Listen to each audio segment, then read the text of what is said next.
Good afternoon, everybody. Brian Neubert here from goldenblack.com.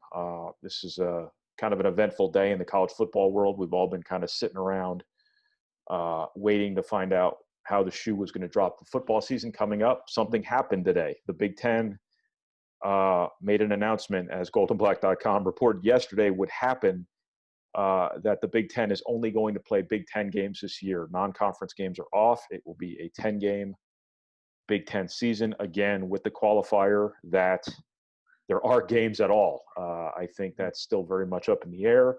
But if there are games, they will only be of the Big Ten on Big Ten variety. This means no Air Force, no Memphis, and no trip to Boston College for Purdue this season. I am here with my colleague, Tom Dienhart, for a quick goldenblack.com or Golden Black Express podcast. I'm a little bit out of practice doing this, so you're going to have to bear with me here. This is brought to you by our sponsors, Follow's Purdue Bookstores, Purdue Federal Credit Union, 6th Street Dive Restaurant, First Source Bank, East End Grill, and the Charters Team Remax Ability Plus. I want to remind you once again of some of our other friends of the family at Arnie's in Lafayette, West Lafayette, and all over the place. Bruno's in West Lafayette, the Whitaker Inn in West Lafayette, Smee's Place on the north side of Indianapolis, and on down the line. So thank you to them, as always, for their support. And once again, I'm here with Tom, who kind of sort of broke this story yesterday. So Tom, just to start off, can you kind of just give everybody sort of a primer on what's going on here and what exactly today's announcement means? Yeah, I mean, this obviously in response, Brian, as everybody knows, to the pandemic that's gripped the world, and the response to that. And we all know the importance college football has for these athletic departments when it comes to financial solvency. They need to play football to keep these athletic departments afloat. And nobody knows for sure, how this is all going to unfold, but everybody's got to make plans and hope for the best. And that's what this is. They're truncating the season. I think they believe, Brian, by just playing 10 games in your own family, you all can have similar health protocols and not invite any outside sources from other conferences that may not be quite as vigilant as you, may not have similar health protocols as you. Just eliminate that X factor altogether. And again, like I said, you got like-minded schools all under one umbrella. You can all work in uniformity, have similar procedures, and hopefully guarantee that everybody's doing the same thing, which hopefully, Brian, would limit or at least lessen the likelihood of players becoming infected by players from other schools. So that's really the push for this. The ramifications are huge. Yeah. We could talk for hours about the ramifications and the what ifs. This may not even happen, as you know, Brian, and all the listeners know. This whole season can still blow up on us. But like I said, we have to plan, right? We have to hope for the best. And this is a scenario, I think, if they can pull it off, a shorter season with some built-in bye weeks, maybe it'll work. Again, there's thought, Ryan, that maybe there's going to be 2 weeks of games and a week off. 2 weeks of games, then a week off. Build in these bye weeks in case games have to be made up, in case teams have to cancel games because of being quarantined players. So again, this is a structure that the Big Ten hopes will allow it to at least get some form of a season in. Yeah. As you understand it, it is supposed to be a pretty open schedule, right? To where if there are incidents, flare-ups, whatever term you want to use, games could even be moved around. Is that? Yeah. That is just impossible to wrap my head around. Just if there's a game scheduled for Saturday, we could find out Tuesday, hey, we can't play this week. We're going to play this date instead. Yeah, flexibility is key. I think this is unlike anything any of us have experienced. And nobody likes the unknown. We've been walking in the dark on a lot of different fronts for several months now. And it continues, but this will at least provide some structure moving forward from a college football standpoint. And again, flexibility. That's going to be key because as you talked about, Ryan, things could change on the fly. And that's another reason why it's good to work just within your conference. You're only affecting each other. And I think maybe you can be a little bit more nimble if you have to reschedule games for some crazy reason. Again, working within your own family, it may be a little easier and less, obstructive to do so. Yeah. So Purdue will now have to add a game, correct? Yeah. Now, right now, Brian, Big Ten West foes in 2020 have 4 Big Ten home games and 5 road games. The East Division teams have 5 Big Ten home games and 4 Big Ten road games. So you would think, logic dictates, right, that teams in the West like Purdue are going to have to add a Big Ten home game to balance out their schedule with 5 home games and 5 road games. Right. Now, right now, Purdue has cross-division games at Michigan, at Indiana, and Rutgers is supposed to come to West Lafayette. So you presume, obviously, Purdue would add a Big Ten East foe, right? And I posted on the message board a few times the last week that, to me, the logical opponent would be Michigan State. Mm-hmm. They, of all the Big Ten East teams, Brian, they have the longest drought of appearing in West Lafayette. I think their last game at Purdue was in 2014. We've seen Michigan, Ohio State. I guess I'd have to look for Penn State, but they just played Penn State last year on the road. So maybe I eliminated them because of that. But anyway, we'll see what happens. But again, you assume Purdue is going to add a home game against the Big Ten East foe to try to balance out its schedule. But we'll see how that plays out here shortly, I'm sure. Right, right. Now, my very, very small contribution to this story was that I looked up the contracts for the games that are now off. And Purdue was due to pay Air Force $800,000. They were due to pay Memphis $750,000, and they were due to get $250,000 from Boston College. The other $250,000 that was going to come to Purdue from the 2018 game, presumably having already been paid off. I don't think you really save anything there, but what I'm kind of getting at here in a roundabout way is that, we're talking about this from a Big Ten perspective and what this means for the Big Ten.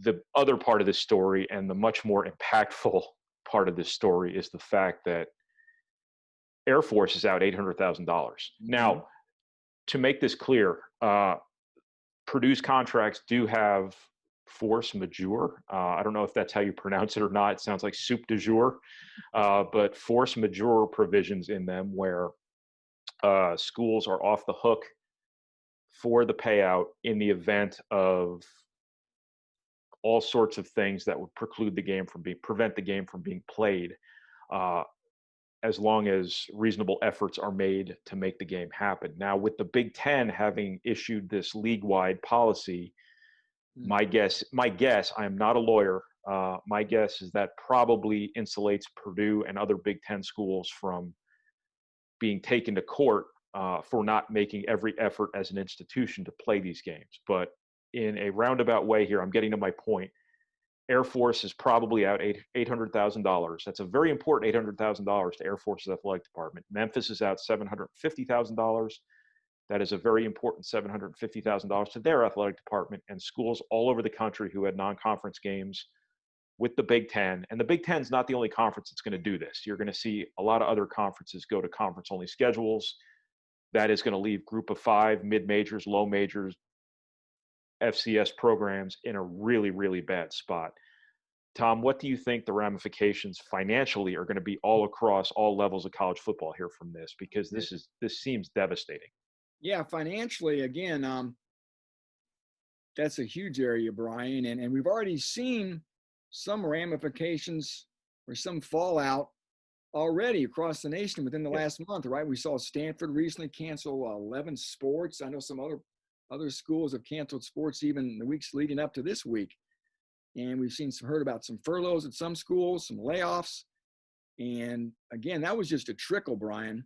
Now with this news coming out, especially at the group of 5 level for those schools, you'd have to think the fallout, the negative fallout, the ramifications could really be catastrophic. May not be too hard of a word. Right. You could see more sports canceled at MAC schools, at Sunbelt schools, at Conference USA schools, at Mountain West schools. You could see furloughs. These schools have to make do some belt tightening, right, to compensate for not having this revenue that they're typically used to getting from these non-conference games. So, yeah, those seem to be the schools that could be hit the hardest here moving forward. So, on and on it goes, Brian. I mean, my mind races then to what happens to the bowl games. Will we still have a playoff? I mean, that's way down in the future, but sitting right in front of everybody's eyes right now, especially the ADs are those financial questions that you talked about. Yeah. This is devastating financial news to smaller programs all around the country, but this is no small deal to the Big Ten either. I mean, just looking at this from Purdue's perspective, when I last talked to Mike Babinski about all this, he was mentioning their projection being at least a $10 million shortfall from next year's budget, from last year's budget. When comparing what we have now right in front of us to how things are supposed to be, this is now two home football weekends you're losing. Theoretically, you're getting one back Mhm. because you add another Big Ten game. But these are two home weekends where you would have sold a lot of tickets, not as many as some other games, but you would have had a lot of revenue come through those doors for those non-conference games. You're replacing it with a game where, under the conditions we know them now, we have no idea what capacity is going to look like if fans are even in the place. Purdue's been hoping for at least 25% capacity. We have no idea. You're down two home weekends from what normally you would be planning on.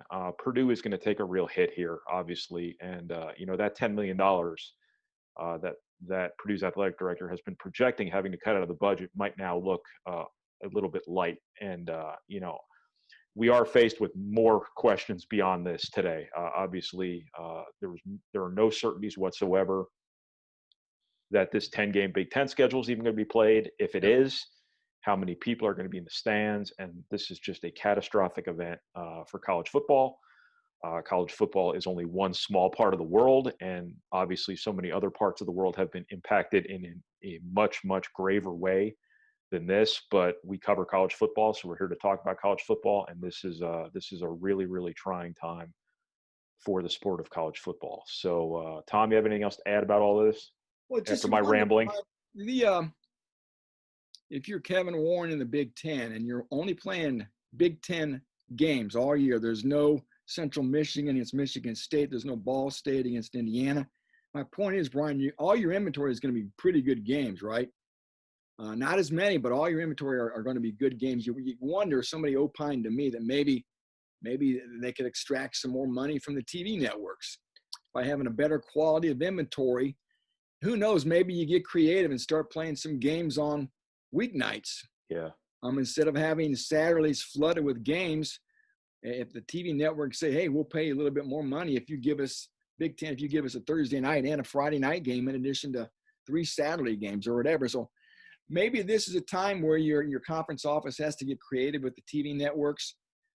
Maybe you get more creative with your sponsorships if you're a school, stuff that can be shown on television. I don't know, but I wouldn't count on gate receipt much. I think Yeah. you would agree with that. Anything you got from your gate, I think, is a bonus. But you got to focus on maximizing your television dollars, and with a more desirable inventory of games, maybe that could happen, or maybe I'm just dreaming. But again, at this point, you have to start thinking of ideas to increase your revenue if you're any conference. Right. Right. I'm delving outside my frame of expertise here. Not that I'm an expert on anything, but it would be interesting to see about the TV money, if there's any adjustment made there. Mhm. The Big Ten's media partners haven't been immune to all of this as well, and they're at the mercy of advertising dollars, all of this stuff. It's going to be interesting to see 5 years down the line, somebody needs to do a gigantic story about just the business of all of this, how all of the numbers worked out. But to conclude this podcast, I just wanted to underscore a couple of points you made. I think it's important that, at least if you can have a season, you have a Big Ten season. That way you don't have a gap in your history. Mhm. But also, I think the point you made was a good one that nobody's talking about, that by playing only Big Ten teams, you're at least giving yourself a chance to know you have a universal testing and a universal oversight protocol in place here. Because when you're playing a power program versus a not so power program, the standards, the expenses might be different, and you might not be able to guarantee the same level of oversight, of management of the virus. Should it require management, we know it will manage.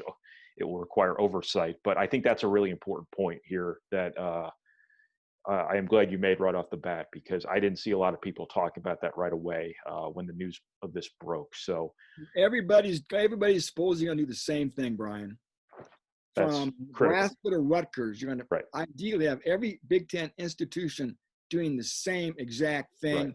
from a testing and a protocol standpoint. Right. And this is the ultimate moving target, because you also don't know, states have been hit differently Mm-hmm. by this thing. And it's going to be really interesting to see, like Rutgers is a great example. New Jersey's gotten belted by this thing over the Yeah. course of the whole process. And it will be interesting to see when there are future waves of this, presuming there are, when flu season draws near, or whatever it may be, how different parts of the country are affected, and then how that affects college football. But once again, every question that gets answered about all of this only breeds 100 more questions. So Real quick, too, I'm hearing that the Pac-12 and the ACC soon will make this same decision, this yeah, same choice.